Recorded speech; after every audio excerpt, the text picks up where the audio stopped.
Ladies and gentlemen, as we know, Classic Plus is going to be right around the corner. You either know or you don't know. And Dave on Dev has been just pumping out killer Classic Plus theory and leak content. He's got a new video that came out yesterday called Releasing Roadmap and Planning. We're going to check that out. Love Dave. I think he's a fellow Canadian, basically lives in Lululemon. Let's check this out. Content roadmap and how we might build the content release roadmap for Classic Plus.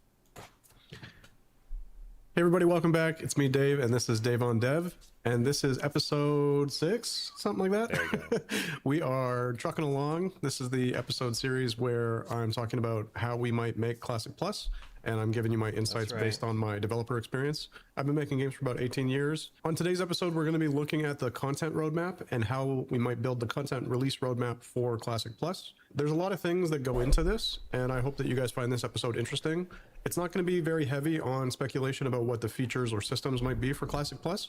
This is going to be more about like the process of setting up the project so that it has the right mix of features and content and whatever, so that it's both a good player experience and it's something that players can consume and, you know, enjoy at a reasonable pace, but also something that supports a growing content and streamer creator ecosystem and is something that's sustainable for the development team to make, and trying to balance all of those elements. You know, if you're interested in video game development at all, I think this is going to be a really interesting episode. So yeah, let's get into it. I'm like The first thing before medium I do, though, interested in game development. It's like every time I think about getting into games, I just want to play more games. any of you have ever played Club Penguin, I think with the age bands of people that might be watching this video or interested in Classic Plus, I think a lot of you may have played Club Penguin, so you kind of know what I'm talking about. I worked on Club Penguin from 2008 until 2012 for about 4 years. I'm going to show you guys the process that I put in place at Club Penguin. This is something we used to develop our content roadmap over the years, and it really helped us. And I think that a lot of live games can either benefit from knowing how we did it, or, you know, I think a lot of live games kind of do this anyways, but they might do this in their own way. I'm going to show you guys how I would develop a content roadmap, and I'm sure Blizzard has like lots of different ways that they do it, but this might be some similar ideas to the way that they might be going about it. Okay, so where to start? I think a lot of people are hoping that we start at the best player experience, and I think we're going to try to keep that in mind and try to support that. One of the constraints we can start with, and I think this might be beneficial for us, is the way that players consume the content that gets released. How frequently do we need to do patches? There's a few different reasons why we would need Every to 2 set weeks. like the proper cadence between patches. A lot of you know this as players. So having the right amount of time between major patches gives you time to level up or get into whatever that content is, enjoy it, maybe see all of it ideally. And, you know, also not too long so that you've exhausted all the content and you're like bored. This is a real balancing act, and I think that what we're seeing on retail is that they've been looking at this and trying to shorten that amount of time, where they've really been ramping up the pace of the different phases. Some people have things to say on whether this is like, you know, producing good results or if it's maybe a little too fast. But regardless, we'll kind of get into the sustainability aspect of that later. I think in terms of like player consumption rates, it is quite a fast pace. The relevance or excitement around a patch or a release for any kind of live game goes really quickly. Things just get consumed a lot faster than you would expect. So you really need to set yourself up in a way where you can go quickly and have enough content for players. Okay, so just to help us visualize this a little bit, I've got the timeline for Vanilla up on screen, Vanilla and Classic Anniversary. What you can see here is that as the years are going on, we're starting to see the timeline compress. The time that things are available to players is becoming shorter. This has to do with like trends of players consuming content much faster. Even when it's new content, players are able to just like move through stuff a lot faster than they used to. So what was okay back in 2004 for the cadence between patches or major releases of content, that just doesn't hold up anymore. And we're seeing this also in retail where it's starting to speed up. It's almost like a uniform trend here where the timelines are getting shorter and shorter. Also, you'll see that there's a trend where in the newer versions, whatever it is, Blizzard likes to stagger it a little bit, where the first raid also comes out a little bit after the initial launch for the expansion. Okay, so these are the sort of anniversary and classic era expansions past classic. You can still see this kind of like compression or the shortening for the timelines happening. It also lets us kind of figure out maybe where TBC anniversary is going to fall if you just kind of continue the compression, and maybe also gives you a hint of like whenever Wrath gets announced or releases, what that compression also could look like. Yeah, I think this does a really good job also showing just how scuffed the Kata end raid, like Dragon Soul and also Siege of Orgrimmar timelines were. Siege of Orgrimmar, just crazy how long that went on. But everybody knows that story. This timeline here is I looking at the more don't. recent expansions in retail, so everything after Mists of Pandaria. For me, when I When I look at this, I think of Warlords, Legion, BFA, Shadowlands, Dragonflight, The War Within, Midnight. This is not WoW anymore. I'm so lost every time they talk about anything past look at Wrath. this timeline, is how much the major patches and minor patches start to develop in these expansions. They really start to lay in minor patch content outside of the major patch content. So in the original set of expansions, the major patches, the major raids, that's when like the big launch would happen for all sorts of stuff. And minor patches start to contain more content that is less big chunky raids or zones and starts to be more like cosmetics or other features that are coming into the game. You can really see very clearly some of the problems with certain expansions, Yeah. especially that last patch or last raid tier dragging on way too long for some. Warlords, it's crazy how long that is. And also kind of scuffed for BFA and Shadowlands also, just how long. I mean, these expansions were just so long, you know. Dragonflight gets into like a shorter rhythm, kind of brings that back in, and also makes up for the length on the last major patch and last major raid tier with bringing in the Awakened raids, which kind of like bought a lot of time, as well as they Guys, had what the are the Thunderstorm Awakened game mode, raids? which also bought a lot of time, I think. So yeah, Dragonflight gets it back into this more manageable, almost like year and a half expansion length. And then we see War Within is really starting to dial that in. And then even with Midnight dialing it in even tighter. So I guess like the patterns I'm seeing here are decoupling the launch from the first raid tier being open is something they really like doing now. And you can start to see the raid also becoming available after the major patch drops by like a week or two delay. So that's something to pay attention to. Also, the minor patches, especially Dragonflight, War Within, and Midnight, it's really two minor patches laying in, like feathering in between the major patches. I would expect to see that pattern also with Classic Plus and any sort of, you know, new expansion that we see now. It's going to follow this kind of pattern. So there's a major feature team or a major experience team that is rolling, and that team is doing the major patches. It's probably even two teams. So you might have like a team doing the They're launch always playing content, catch up. They're and then always you probably working have on a one team that's patch doing ahead the of each point other. one patch content and raid tier, and they're doing some sort of like leapfrog. Even though we do have the expansion teams, which seem to also be leapfrogging, I think within the expansion team you have the patches, like the major patches are probably a leapfrog team. So those are two teams we can already kind of like block in for our team structure for Classic Plus. And then you probably have one, two, maybe even three teams that are working on all the minor patch content. And they're probably working decoupled from the timeline a little bit because they don't have as much time pressure as the raid or the major patch teams have time pressure. So they can like bank and like back catalog a lot of stuff that is like ready, you know, it's in a can ready to go whenever the minor patch needs to like pull it into live. But even then, they can probably be working in a way where they're just like creating a lot of space for each other by having a staggered team setup. So it's really smart, and I can see them really finding their groove, finding their rhythm with these expansions. I know a lot of people have a lot to say about how fast Midnight is, and maybe it's even too fast. It's either too fast, not tested well enough, or something. And Is you know, it there's like fast? lots Do we of have any bugs. retail But I Andes can that see, are in like, just here? when I look at this, I can see just there's like a real rhythm to the major patches and the raid tiers that's forming here. And if they don't have a fourth tier, like a season 4 or any sort of game mode coming out, it really needs to end around about like 72 to 80 weeks. And I think that that is probably something we can expect for Classic Plus. So I don't know. I don't know if Classic Plus is going to have expansions, but we can really expect that the first major vector or major expansion for Classic Plus is going to be about 80 weeks long. And I would expect like 3 tiers, 3 major patches worth of stuff, and 2 minor patches in between every major patch. Okay, and now looking at Season of Discovery, we've got the first phase taking about 10 weeks. And this was, you know, leveling up to 25, exploring the world, finding all your runes. There was a lot to do in that first phase. 10 weeks? I could be alone here. 10 weeks for Season of Discovery. It felt really, really rushed because you could barely get a handful of lockouts in Black Fathom depths. you were still farming your Ashen Vale rep, and you were still going around the world finding zones. I guess, sure, I guess Sod was a testing ground, but 10 weeks wasn't enough. Like, I could be alone here, but I don't think that I am. A lot of people wish that you could have almost 90-day content chunks, because a lot of people like organize their life into quarters.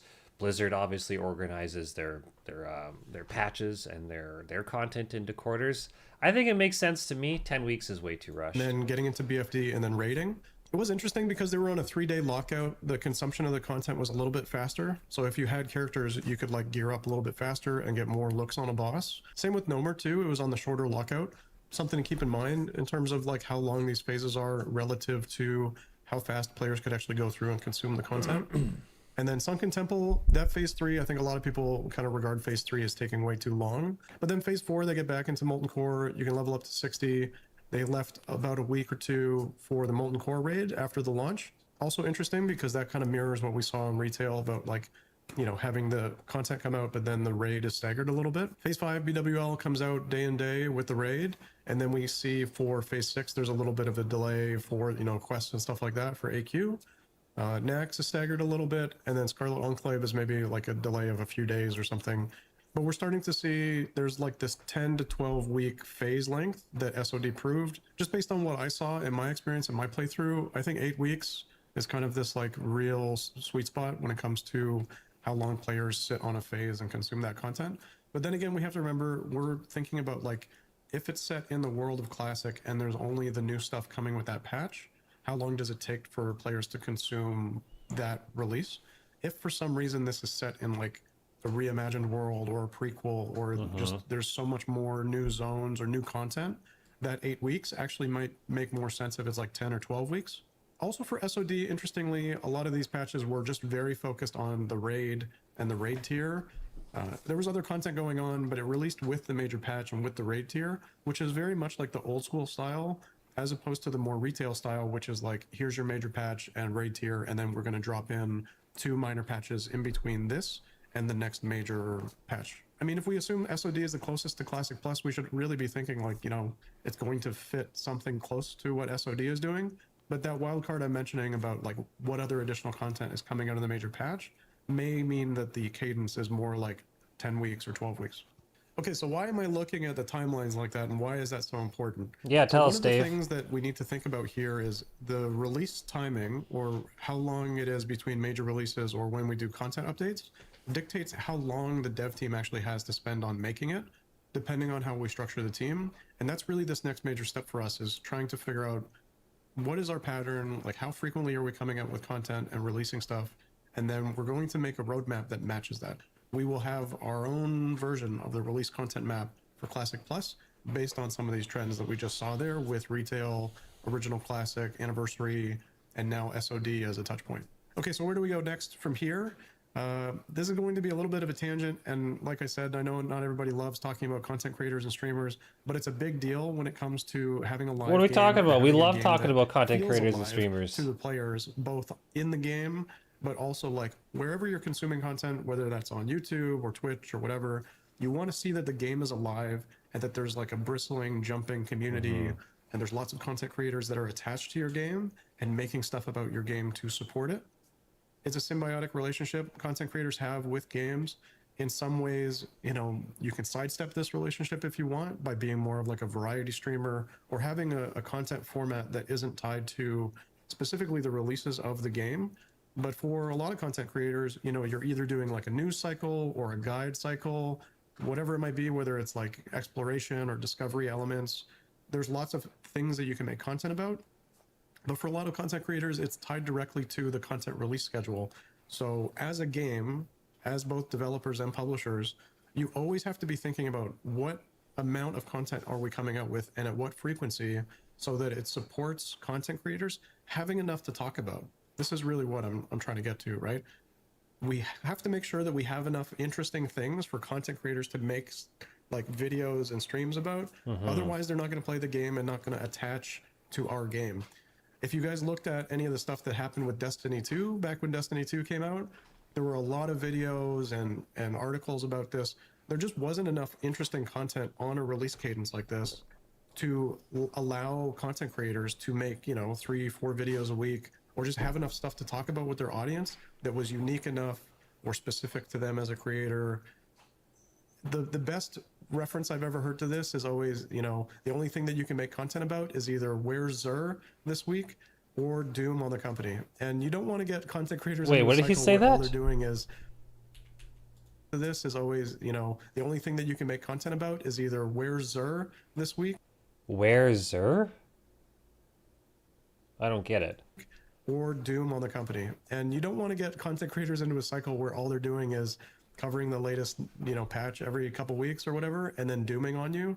You get into this, weird pattern like we had with Shadowlands where there wasn't much to do but doom on Blizzard, and Blizzard doesn't want that. No company wants this.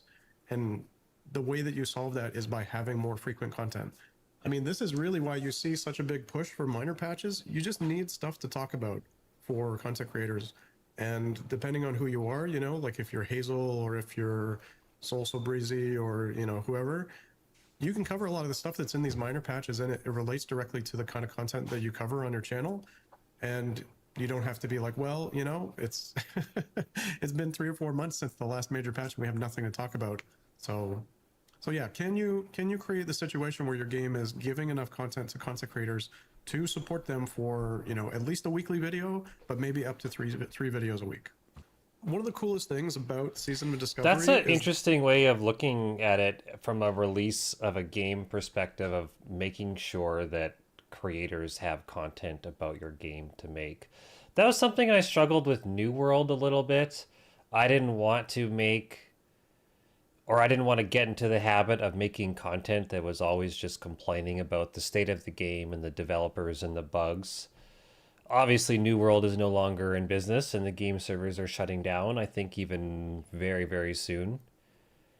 But they have to be thinking about what are creators going to be making content about. That's going to be leveling guides, quest guides, profession guides.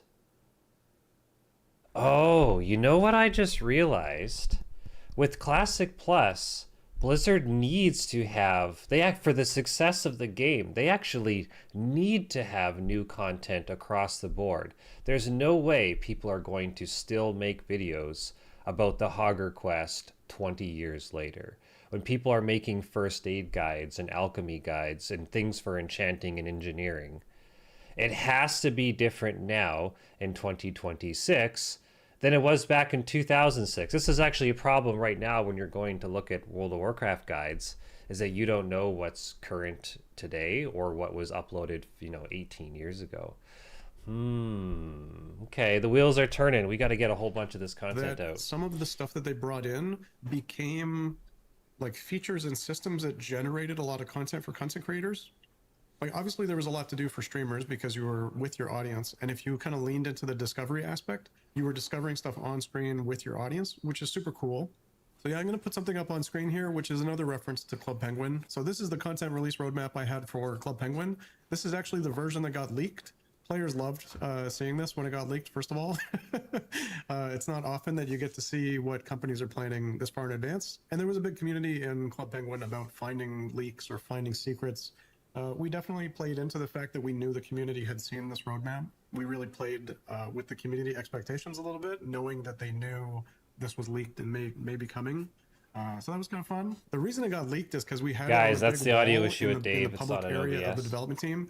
So we were developing in an office building that was all one big floor, and we had a spacious area in the center with a big whiteboard wall. And I set that up so I could put the roadmap up on that wall.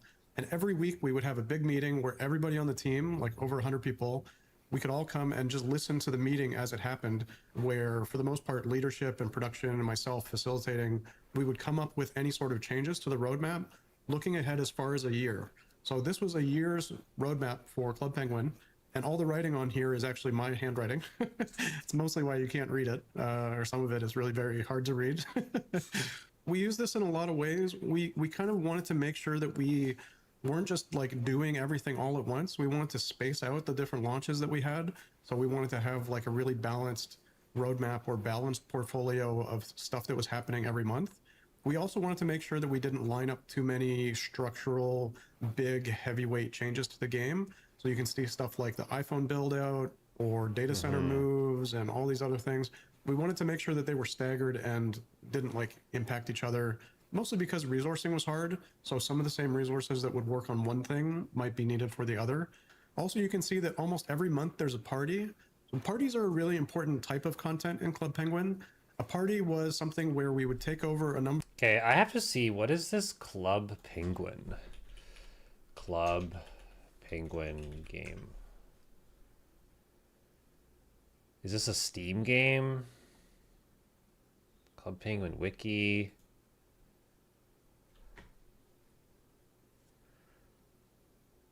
Oh, sweet. Was this a Nintendo DS game? Or maybe it was ported over. I've never heard of this before. Okay. Number of rooms in the island.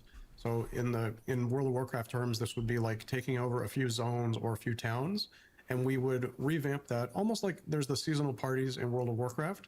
In Club Penguin, these were a big deal because it was usually a way that you could get new cosmetics, or there was sometimes new games and things to do. But it was really like an exciting time in the community, and they were always time locked, so they would only happen for a weekend or 2 weeks or something. Parties, for the most part, really drove conversion for players. So parties had both a free element as well as a premium element, and really we connected that with players that would convert to being members. But also they were some of the cheapest types of content for us to make. Like they were some of the easiest things to do as a development team.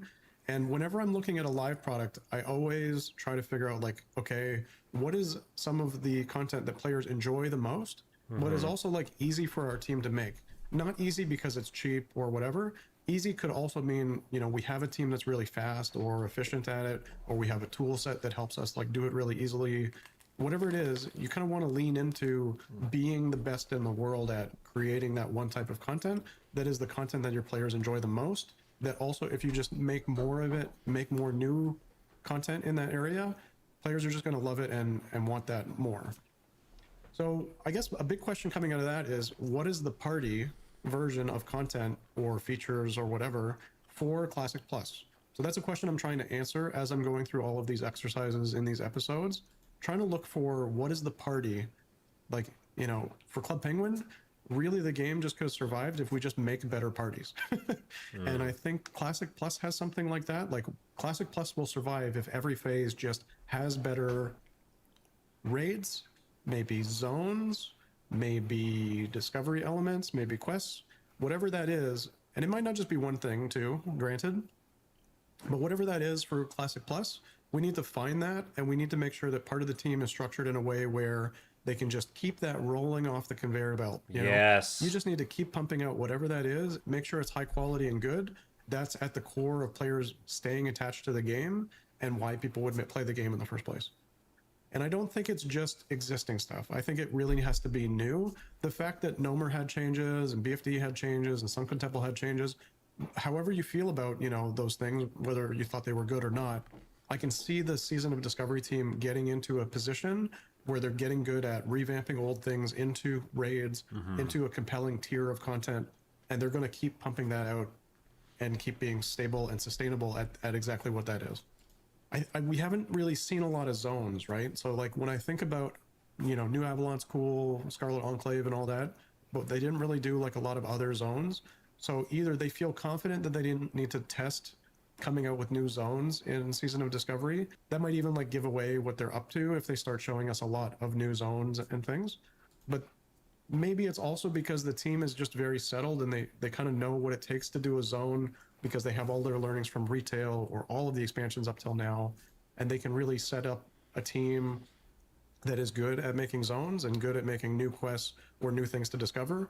But taking old content and revamping that into new dungeons and raids, they obviously needed to practice and, you know, get used to what that looks like and get that team settled into a rhythm that's now predictable, and they can base all of their phases and their, you know, all their tiers based on how long it takes for that team to do that in a sustainable way.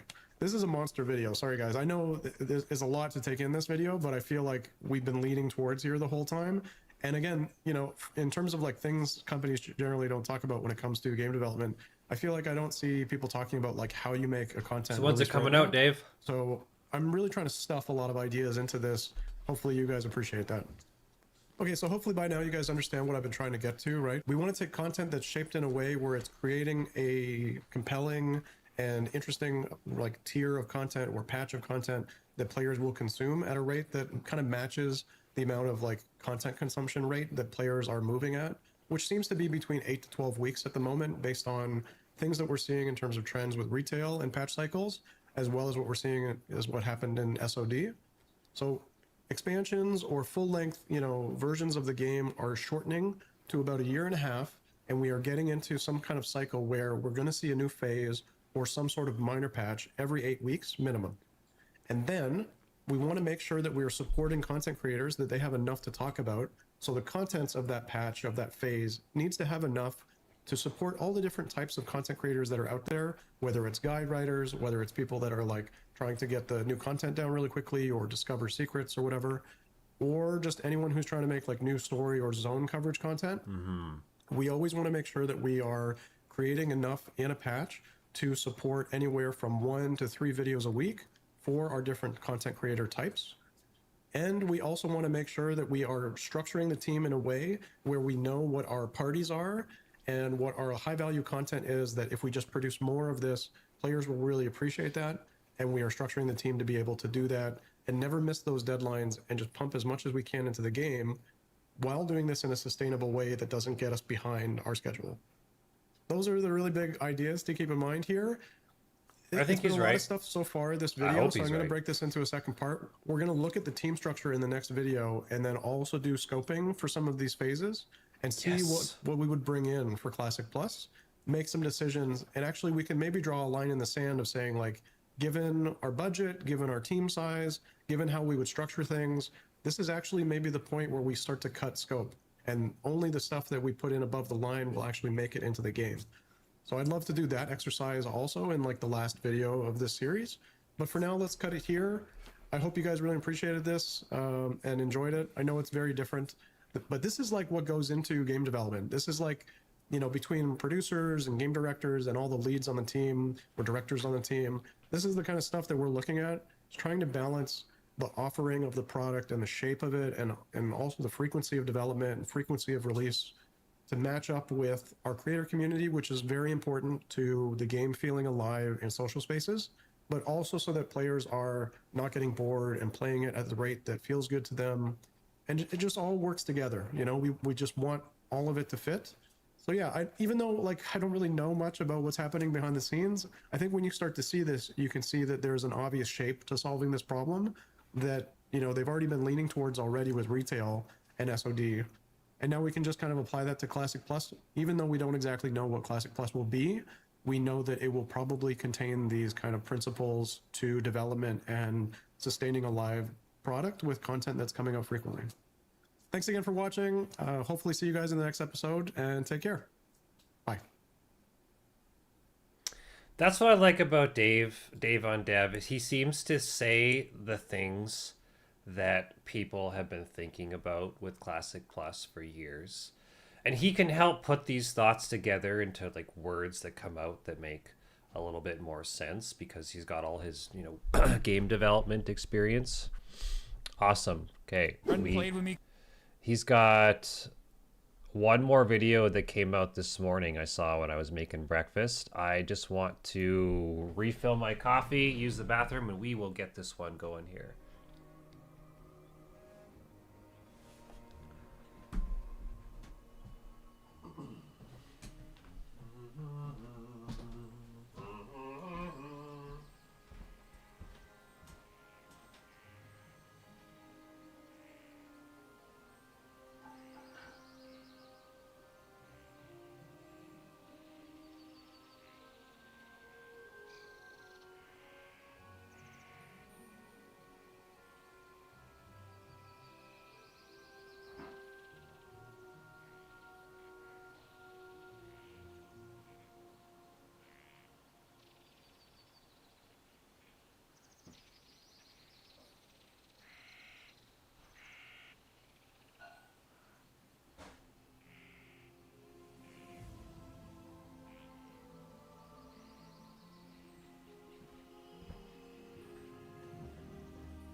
I'm just gonna.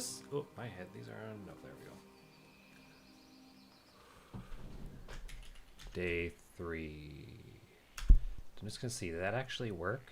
Did that send it through to Twitch and to YouTube? Nice. Okay, Dave has watched every Classic Plus video. Let's see what he has to say.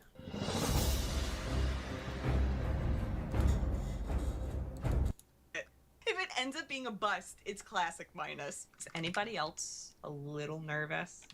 Because we have... Yeah. Critical error 1 week. We lost like 4 people.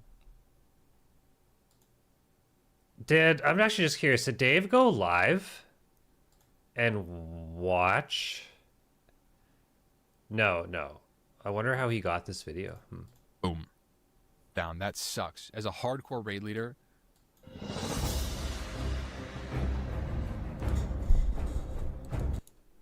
If it ends up being a bust, it's classic minus. Is anybody else a little nervous? Because we have... Yeah. critical error 1 week. We lost like 4 people. Boom. Down. That sucks. As a hardcore raid leader, your mental goes in the bin, but you still have to finish the raid. So you have to replace 4 of your friends that you just killed. And I love Ampy. they're crying in I love this. I love it so much. Yeah. Hey everybody, welcome back. Bit of a different one today. I'm going to be going through and watching as many Classic Plus related idea videos as I can and giving my opinions on if I agree or disagree with the takes. Let's go. Content to watch. The rewards could also be cosmetic focused but prestigious, maybe new armor sets that show you've conquered. I love the Brawlers Guild. So 100% yes to anything Brawlers Guild. Either Classic Plus comes after the end of Vanilla WoW, or after the end of Wrath. Let's look at the case for Wrath first. I mean, okay. There's other options for sure. So instead of us going to Outland to fight them, they are trying to go through the portal to invade Azeroth, and we hold them back. I kind of want that to be the culmination of Classic Plus, if that makes sense, or at least it could be a very cool... I like that idea, actually. That's something interesting. It's always about the player and where we're going, but I think what he's kind of saying here is like we're trying to protect the world and threats are coming to Azeroth, and that's pretty neat. I do like that idea. That's a nice twist. Only the 2 main continents, second choice. Anywhere in Azeroth and any other planet or dimension is fine. Ooh. Mm-hmm. I feel like that's like down the line if they want to keep Classic Plus as like a horizontal progression. I have to agree. I think as soon as you start taking players off the main 2 continents, it gets weird and it kind of stops being classic. If Classic Plus is ever going to happen and succeed, Blizzard need to move away from the norm they established, whereby every new expansion has its own new landmass. I agree get with that. the argument for it, traveling to a new and dangerous... No, I think a lot of people are saying the same thing. I think it really needs to be a big world. It can't just be like a little theme park island. Yeah, that's a pretty good take.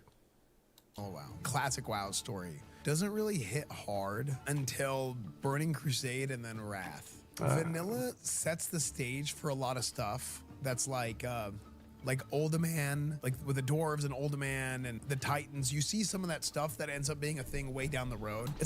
I feel like we can pay off more of that in Classic. We don't have to have like all of TBC come in or all of Wrath. I feel like there is a lot of interesting stuff that gets set up in Classic, but it's a different storytelling mechanism. It's less over the top.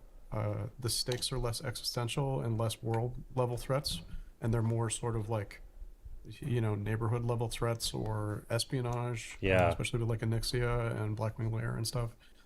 I think I gravitate more towards that, and there's definitely some Classic feel in the smaller level threats. So, yeah, let's see what they do, but I think it needs to stay...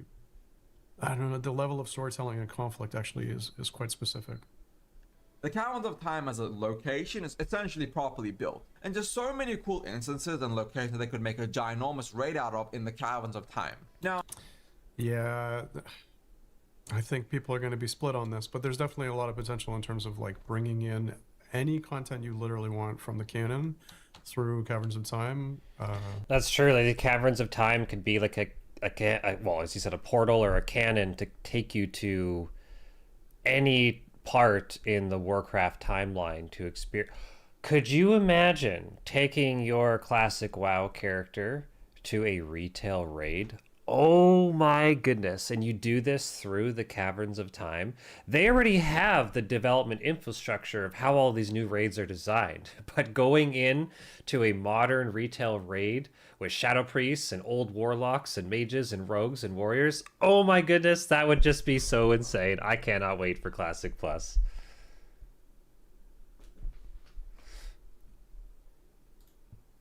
It's a really nice storytelling mechanic. You know, time walking is what it is. I think we'll see if players go for it. You know, if this ends up being true. Heck, they could even make Upper Karazhan a hub location with little quest lines to other planets, for example, the Emerald Dream locations or Outlands or things of that nature. They can. Interesting. That's another way to do it. So instead of timelines, having like magical portal gateways and stuff via Karazhan. That's cool. That's cool. I like this. You know, there are a lot of people who instantly think about the introduction of new races if we were ever to get Classic Plus, but controversial as it might be, I would probably save that till quite some time later. That's actually not a bad take. I kind of hear that too. I feel like the race, playing the race card and playing the class card is definitely, I mean, they're going to be splashy additions to the game when they come out, so saving them for later. It's an interesting take. I don't know. One main reason that I want Alliance to have Shaman is because I want to have Bloodlust. Like, so I want Horde and Alliance to both have. You know, that's a good point. Yeah, I feel like the rating performance rating imbalance is kind of off. I need to be able to hit every single mob in a 360 cone, and same with Efflow for Resto. That's why I was talking about Efflorescence and Wild Growth. I love being able to hit every. A lot of retail abilities. I mean, it's hard to take back some of the really effective like retail abilities that people end up using, whether it's on tanks or healers or whatever. There's some real marquee stuff that's happened since Classic in retail. For however you feel about that, there are some really feel good retail buttons you can press.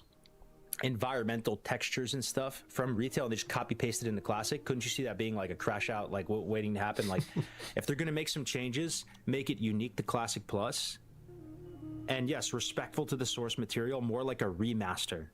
I think that's a good take. Yeah, if you just bring things in from retail, it feels like retail, especially on animation. A rare good take from Visuals, Cargos. Yeah. I like that. Affect the gameplay feel a lot. So yeah, I really agree with his take here.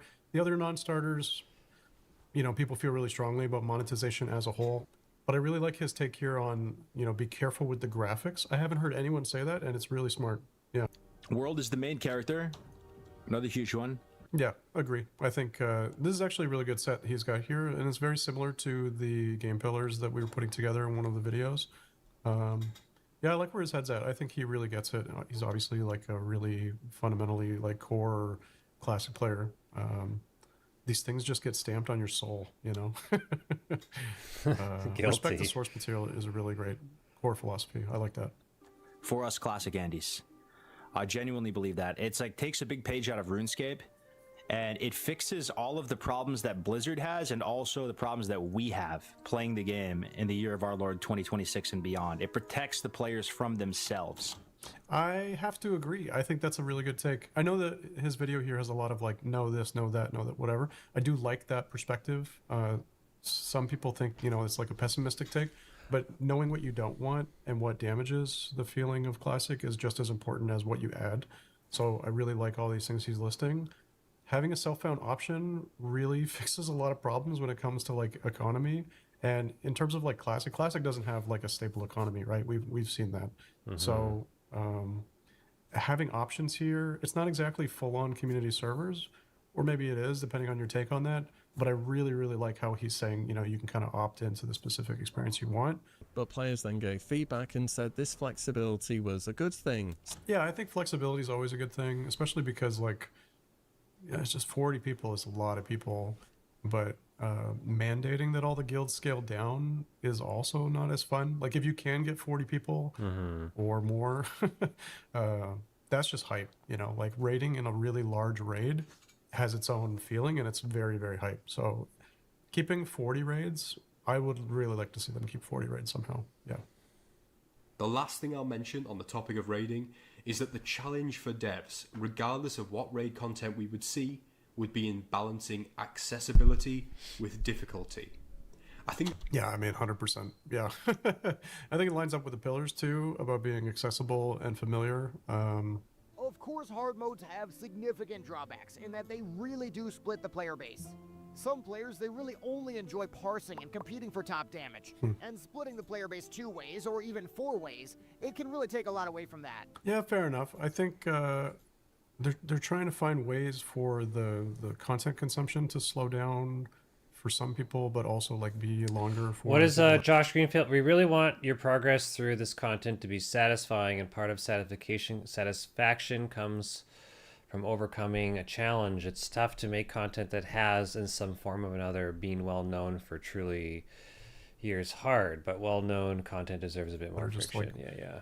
You know, like at that skill ceiling, or can like go further into an experience. So I see the case for hard modes. Those initial raids on a fresh character. Heroics can easily solve that with gear on par with, say, AQ20, early Nax, or even specialized pieces that perfectly complement your raid gear. It would provide a crucial alternative for players who can't commit to... I mean, what's the difference between a hard mode dungeon and a heroic dungeon? I think I find this point a little bit confusing. I'm not following the logic. Also, the scaling there, I don't want to get too caught up in it, but it seems off to like level heroic at, you know, certain raid tiers. I don't know. This is a bit unsolved for me. I'm not sure. Out of the nearly 500,000 peaked log raiders in Phase 1, the peak number of log raiders at level 60 content was just shy of 90k, stabilizing at around 80,000 weekly level. That's a big change. I wonder if Classic Plus is going to have this kind of curve. On average, 68 days between... Do we remember the New World releases. curve, ladies and gentlemen? This meant as soon as you started feeling bored with an existing phase, the next piece of content was already coming. At level 60, it was so difficult to get bored because there was this fire hose of content coming your way. Yeah, I talked about this in a previous video. I think it is 10 weeks is a really good amount of time. It might even be as short as 8, but 10, maybe 12, you know, with new content added in where you're like discovering things, or you still want players to like take it a little bit slow, somewhere like 10, 12, maybe 14, the max is a good length. He's hitting on something important here. Having more people be able to tank is nothing else than just a pure benefit to the game. Yeah, I agree. I agree with Solheim. You can't see him because he's sorry about it. I got you behind my picture. I agree. More tanks, more specs that can tank. Easy win. I totally agree on that. It ended up, in my opinion, working out great, primarily due to the new currency of Tarnish Undermined Reals. These were items that dropped off the bosses. Remember those reels. And in level 60 dungeons that kind of function similar to Badges of Justice in TBC. You could trade in reals for loot crates or other items, but loot crates that had resources from the open world. Commonplace resources or... Yeah, it's cool. I really hope they keep the system. I think it makes a lot of sense. Anything to like balance away from GDKP would be cool. And also like being able to target items is always something that's good for players, I think. Because for Classic Plus to be the success that we want it to be, there needs to be essentially infinite horizontal progression, and that comes in the form of raids. Now, everybody... How does that work? I thought raids were vertical progression, or am I missing something? But more so the loot that drops off of them needs to be loot that is not so much better than everything else that it ends up being frustrating to not get it. Yeah, 100%. Itemization. The itemization in SOD was kind of wild, so... Yeah, Blizzard basically used ChatGPT to design items in SOD. Like, that was kind of the meme everyone was using. Like, stuff just didn't make sense. And what SFan says is 100% accurate. You don't want your players to feel bad. Like, you want to have some FOMO that wants to get them rating again. But when they feel depressed that they can't get an item because it's a 2% drop chance and they need this item to be able to go to the next raid progression, then that's toxic behavior with real money trading and GDKPs. To the game and new drops without completely invalidating some of the old fun items that are in the game is going to be a really hard challenge. So I agree on that. Yeah. as this is such a unique time period in Classic. We're stuck at level 60 still, but we have the whole TBC build in vanilla. With so many changes, some more obvious than others, it makes you wonder if maybe the TBC pre-patch is a blueprint for the inevitable Classic Plus. And this is an interesting take. I like that a lot. I think that that is a cool idea. And if you've ever felt this, when the pre-patch exists for any upcoming expansion, that window of pre-patch to the next expansion always has a different feel, and it's really cool sometimes, like especially when classes are changing in like a really substantial way. So yeah, I don't know if it's the blueprint for Classic Plus, but I think this is a really, really insightful thing he's identified here. But like that kind of stuff where you get people together and in the world, I think the way that they did it with Earthstrike is a little lazy, particularly. But like that sort of... I agree. I think the dependency on players and on like doing really hard things or elite quests is cool. I really like that dependency in Classic, so I agree.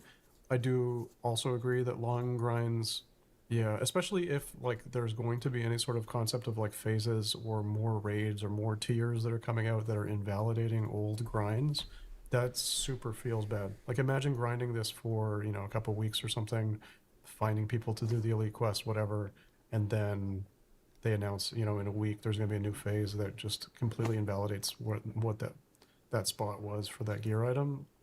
That sucks.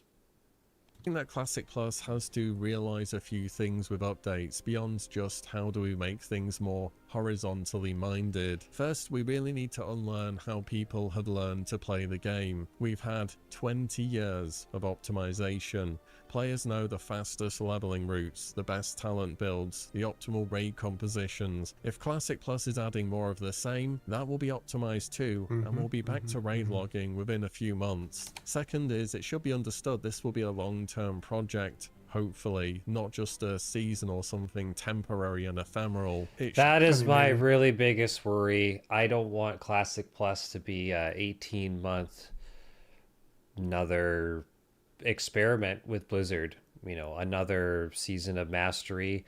If they start talking using the word season with Classic Plus, I think people will check out before it's even released. Yeah, I love Willie's takes. He totally gets it. I think that is correct. No matter what gets added, it's always going to get optimized by the player. Horizontal, I still haven't seen it solved, you know, like I still haven't seen anyone say anything that really says like, oh yeah, like that's exactly how you solve it. Everybody just mentions OSRS and leaves the conversation there, but like, can someone please say something meaningful to suggest how you add this in a game like WoW that's only ever had vertical progression? And everyone calls me champion. This sucks. I agree. It's a weird pervasive issue. It's all in the language, but it really does set like a weird tone, and it sets the stakes in a weird place. Oh yeah. It really takes away from like Azeroth as the main character. I agree with this take. Modern MMORPGs are often... Wait, what video Azeroth was that? As the main character. I agree with this take. Modern... The needed philosophy of Classic Plus. I want to check that video out after this. Does he have them all linked in the bottom?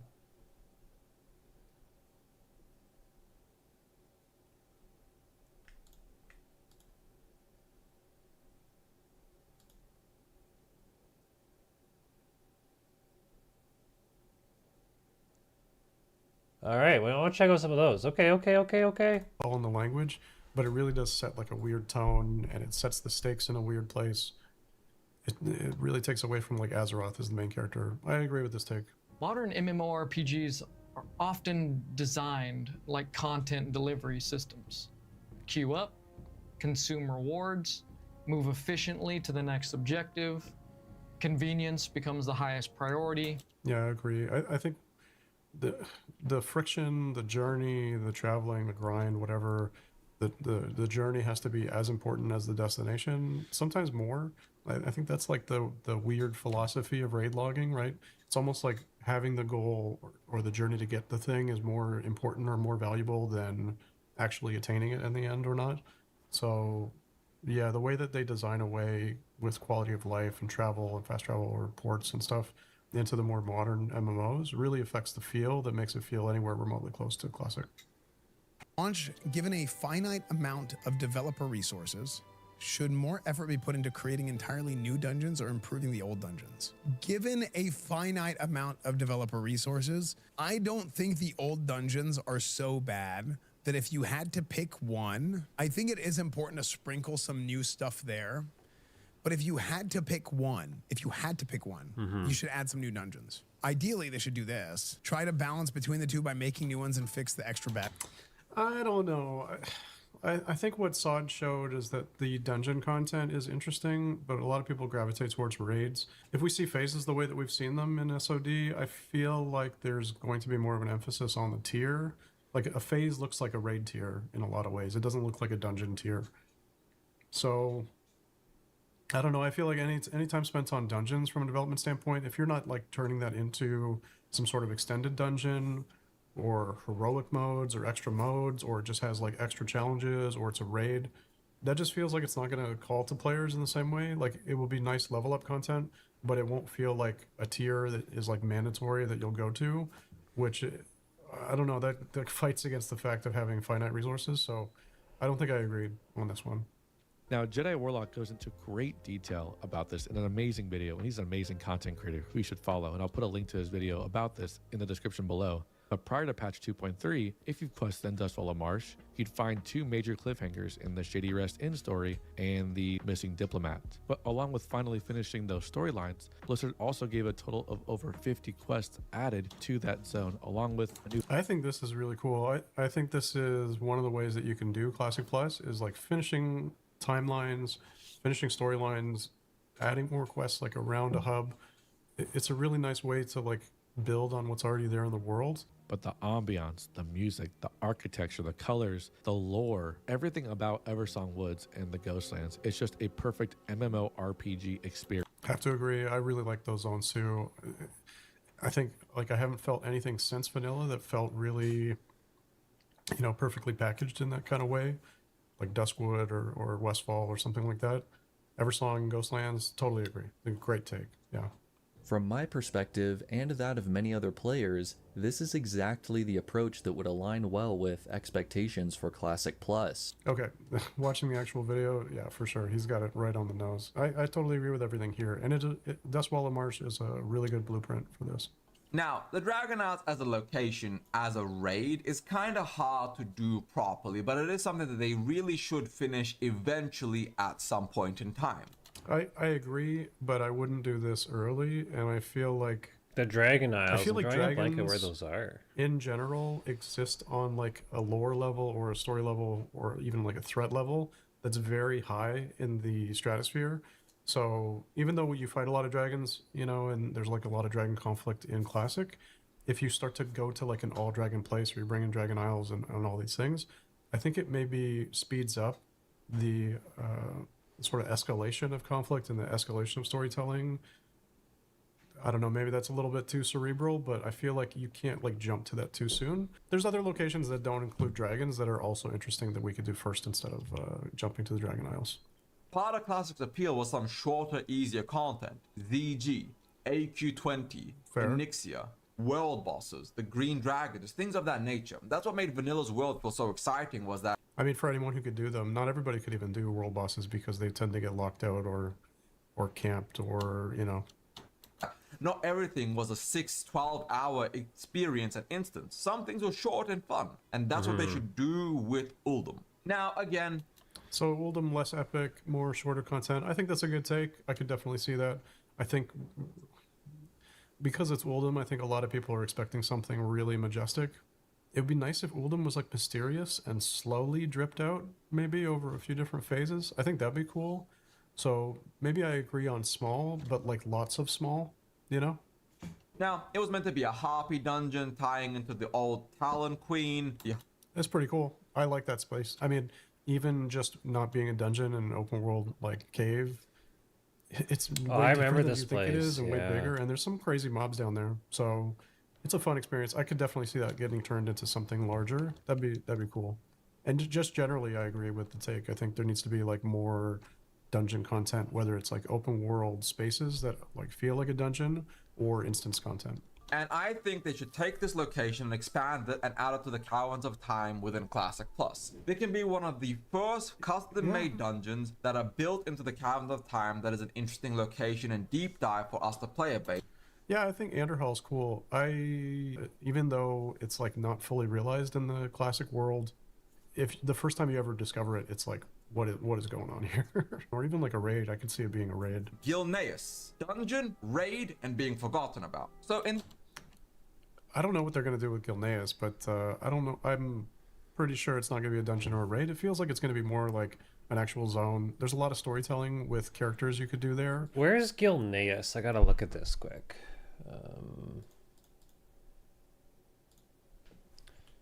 Gilneas.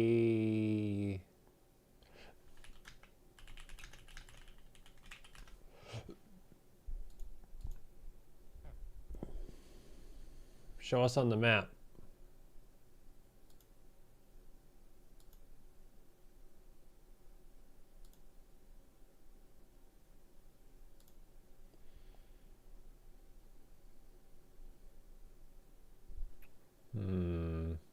Okay, we need someone else to tell us. We can close that.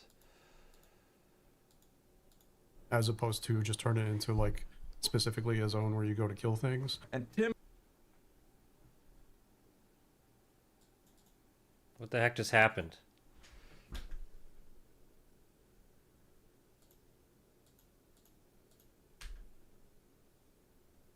Timbermoorhold was meant to be a big dungeon location. I'm not sure if it was meant to be one dungeon, two dungeons.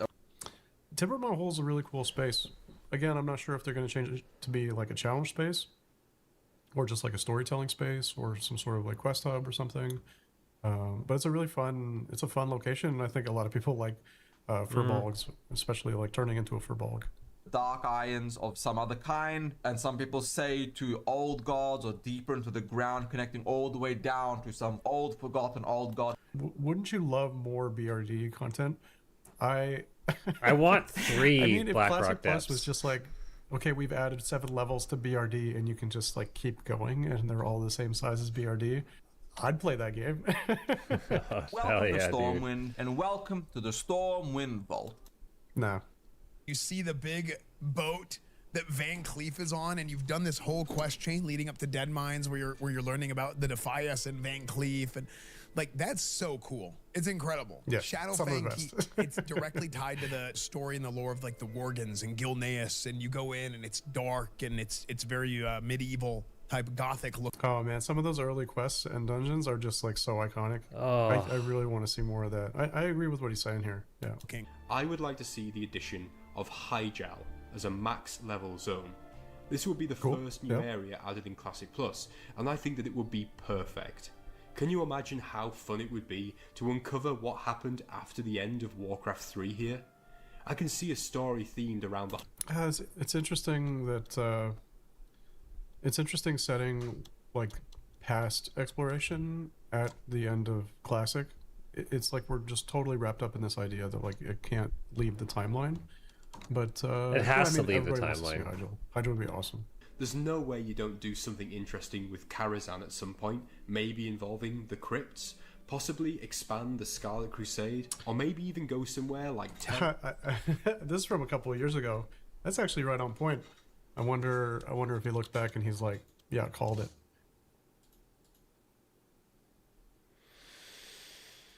Oh boy, I'm excited.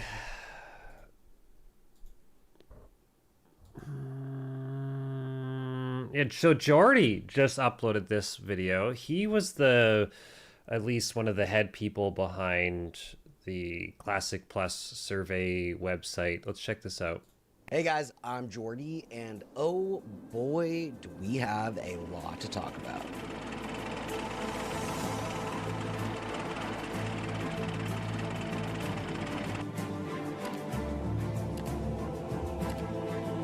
Data miners may have just uncovered the next iteration of WoW Classic, so everyone was blowing me up about this yesterday. Okay, I did look more, and I can confirm it 100% patch 1.6 is mainline Camelot. Mainline Camelot. Camelot.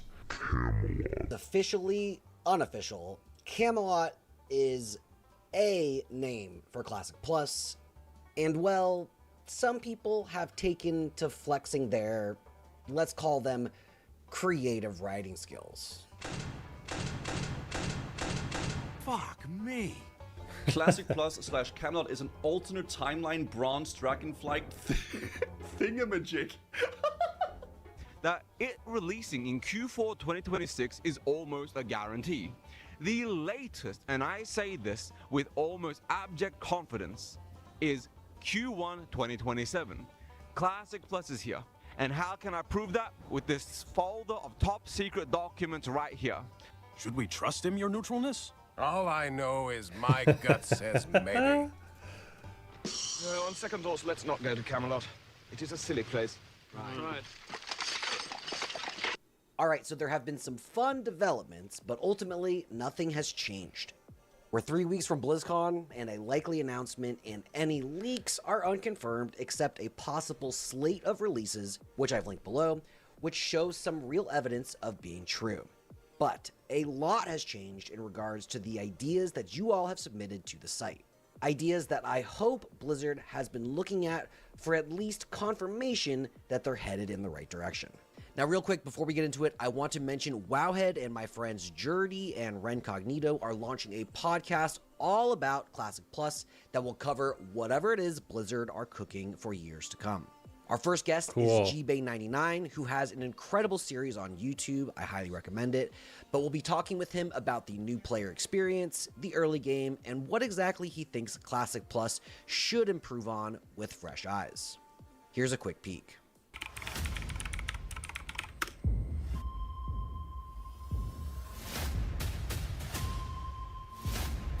I like that name, Pull 10. It's like if you know, you know. Yeah, do you have your bag of marbles, you may just throw it out? No, I sold it. Oh, No, you sold your bag of marbles. tragic. Geez, what if this game isn't actually happening and all this stuff we're making is just talking about a game that doesn't exist? God, could you imagine? Ugh. Anyways, now the website did insanely well. Thank you guys so much for all of your contributions. And it's busting at the seams with 55,000 content ideas people. and data for you 100? all to look through if Jesus. you want. And I highly suggest that you do that because there's some absolutely incredibly creative stuff in there. But let's talk about the top ideas in each category and go into why they work. So let's get into it. The next 3 weeks are going to be filled with videos about all of the ideas that you posted on the website, as well as a few of our own.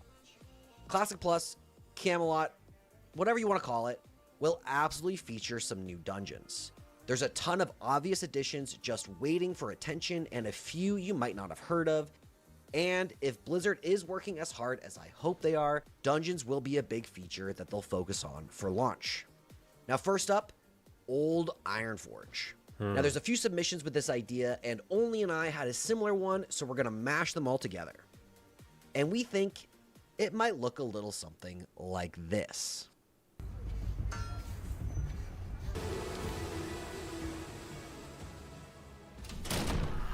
Oh, that's insane, bro.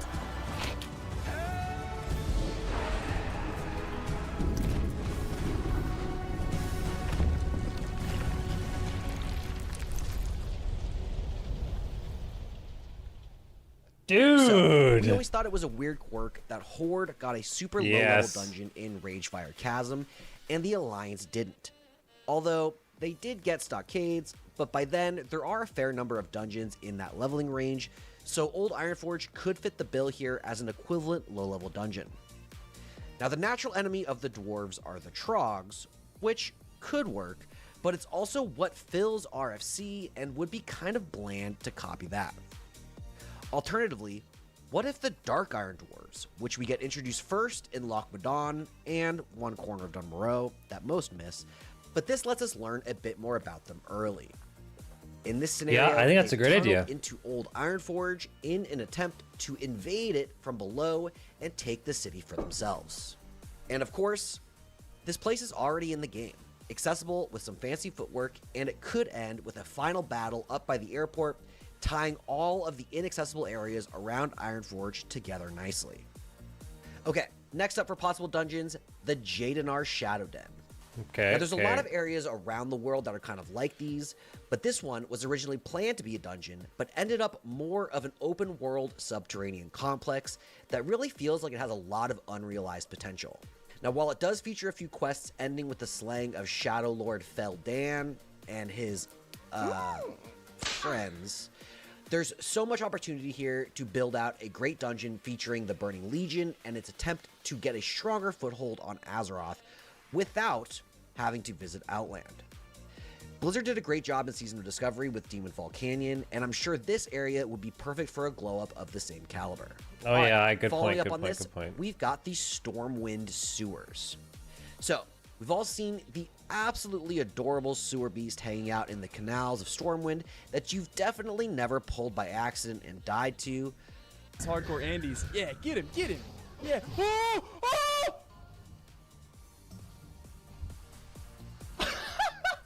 Fucking But where does Graze. this guy come from? Now, this dungeon could be accessible to both Alliance via the main city of Stormwind and Horde players through a pipe on the outskirts of the city. Now, the Stormwind Sewers could be a great vehicle to explain cool. some of the lore around how the Defias managed to kidnap Varian, as revealed in The Missing Diplomat, or just see what years and years of piled up trash and waste does to a population of animals. Also, maybe there are some orc raiders from the First War who became trapped down here, cut off from their squad, who've grown old and decided they might as well just hang out and enjoy the free food. Okay, next up, anybody who's leveled Alliance in the mid to late game and has used RXP knows this place all too well. At the northern end of the Isle of Dread, the island south of Feathermoon and Fairless, lies Shalzaru's lair. Now, various temple ruins scatter the outside of this cave, but within, if you take a bit of a dip just to the right of Shalzaru himself, lies this secret little cave complete with another small temple ruin. Now, this would be a perfect I've area never to been tee up here. some lore about who Queen Ashara is, the Naga's relationship with the Night Elves, and bridge that leveling gap for players in their mid-40s. And yes, Ashara is just sitting there as a zone ready to be used, but come on, we all know something is going to go down there, so let's get a bit more creative. We can see some sea giants here, some Naga, some Murlocs. The possibilities are endless. And once the cave is cleared, players could then venture out to the Isle of Dread proper and discover some more ruins and maybe a plot surrounding Illidan or the Wardens. The possibilities are endless. All right, rounding out our list, an area that already kind of feels like a dungeon. Oh, one of my favorite Chamber places Wall. in the whole game. Now, honestly, if Blizzard just dropped an instance portal at the front of the area and sprinkled a few bosses around the area, the dungeon would pretty much be done. But to expand beyond that, we could explore the ruins while Wildhammer dwarves attack from the sky in an attempt to defend their land from the trolls. Ending atop the stepped hill at this altar here, where, who knows, maybe Vile Priestess Hex and Hitaya the Keeper are looking to summon a Loa spirit in an attempt to beat back the dwarves once and for all, which will need to stop before it rampages across the zone. The beauty of all of this is all these ideas are just leaning into things that are already mostly in the game.